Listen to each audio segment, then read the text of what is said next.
Hey guys, and welcome back. I'm Seiben here for the Aether Hub, bringing you more tasty Amonkhet tidbits. Now, with the new information obtained from Wizards of the Coast, I've already discussed my thoughts on the planeswalkers and gods we'll be seeing on this new plane. But the info I was working with was only, well, 2/3 complete. By that I mean the images released of the gods for Amonkhet weren't 100%. So now that some have uncovered the full-size art for a few of them, it pays to go back and examine them with the bigger picture in mind. In this video, I'll be revisiting the gods I previously referred to as the cat and alligator/crocodile gods. But before I start, I just wanted to thank all you guys for your comments on my previous Amonkhet videos. I really appreciate all of your insight and corrections. Without it, I could never learn and come back with a better understanding to share with you all. So as always, keep the constructive criticism coming. Moving on, let's take a look at the unfettered art for the cat god of Amonkhet. Now, when I first examined this art, it was basically the same thing, this noble figure standing tall with robes of white and a head of gold. What we didn't see before, as we extend the image outwards, are these smaller humanoid figures standing in audience around the god. When I first saw this, I couldn't quite tell what they were. I assumed they were ornate statues carved into the side of this pyramid structure. Yet, upon further inspection, and a little cheating by looking at what others had said on the internet, I found that they're actually what appear to be mummies. Like straight up Brendan Fraser mummies. So what's the big deal? It's Amonkhet, a world based off Egyptian mythology. We expected mummies, right? Well, yeah, but their association with this cat god actually says a lot.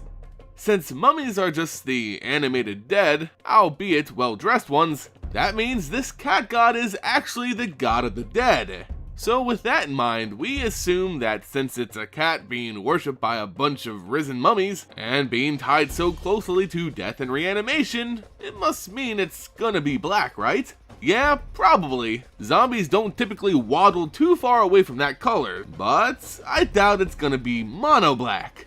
So what am I thinking? Are we looking at 3 colors, or maybe the long whispered myth of 4 color gods? Nah, that's too difficult. I think we'll get your standard run-of-the-mill dual color cycle gods for Amonkhet. Since we've already established that this cat god will be at least 1 part black, what's its second color? Come on guys, I know you already know just from looking at this art. The striking robes of white, the sunbeams bathing the god, the black clouds gathering behind them? The cat god of Amonkhet's definitely rocking Orzhov colors. Despite the obvious dangers of having a cat surrounded by little people covered in toilet paper, this god seems poised to be the redemption god of Amonkhet, using necromancy to reanimate the dead, but placing them in a much higher state than your run-of-the-mill walking corpse. These mummies could perhaps be the worthy, those who completed the trials of the 5 gods and were granted eternal life. Although I'd expect such a grand prize to be something greater than becoming a glorified cat toy. Nah, being a worthy is too far prestigious for even these well-kept zombies. They're most likely just those who served well in life, brought back as a blessing from their god. So this god's turning out to be pretty cool flavor-wise, but on a world like Amonkhet, there seems to be too much death for just one god to handle. That's why we have a second god who seemingly shepherds the unlucky souls of this plane through the afterlife, this time without all the frills of being a mummy. Let's examine the full art of the crocodile god. Like the cat god, there isn't much difference between this and what I examined before, this extended art only adding a little bit here at the bottom, but it's enough to peel back at least some of the mystery behind this god. We see that the crocodile god is kneeling with his staff amongst a sea of decrepit and wasting bodies, zombies who've definitely seen better days. Unlike the mummies of the cat god, these undead are falling apart, wearing tattered peasant clothing and shambling around without a real purpose. If we assume that the mummies of the cat god are the worthy, or at least the higher nobility of Amonkhet, then those of the crocodile god must be the unworthy, the common folk or undesirables of the plane. The apparent differences between these undead and the mummies are too obvious to ignore, perhaps setting up a hostile dynamic between the croc and cat gods. The crocodile god seems to be the shepherd of Amonkhet, leading the mass of unworthy from the mortal world to that of the afterlife. You can see far in the background, just to the right of the Bolas horns, which seem to be visible across the entire freaking plane, a rock system that looks strikingly like the Croc God's head. Perhaps this is the entrance to Amonkhet's underworld. Also, in this general area, you get the color scheme which hints at this god's mana alignment, the red of the setting sun clashing with a dark cloud, leading me to believe it'll be Rakdos red-black.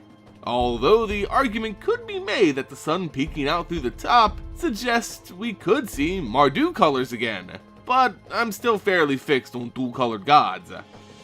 We may not have all the information yet, but I feel like these theories at least carry some weight given what we have to go off of. Now, I won't blindly take full credit for all this, I'm not nearly that clever. Smarter people than me have been suggesting this stuff all over the internet and Reddit. I just looked at their information and formulated my own opinion from it, which is what I hope you guys take from this video. I'm curious of your opinions on these seeming gods of death. Let me know your thoughts and theories in the comment section below. If you enjoyed the video and love cat gods, then consider supporting the Aether Hub here on YouTube by liking, sharing, and subscribing for more awesome MTG content.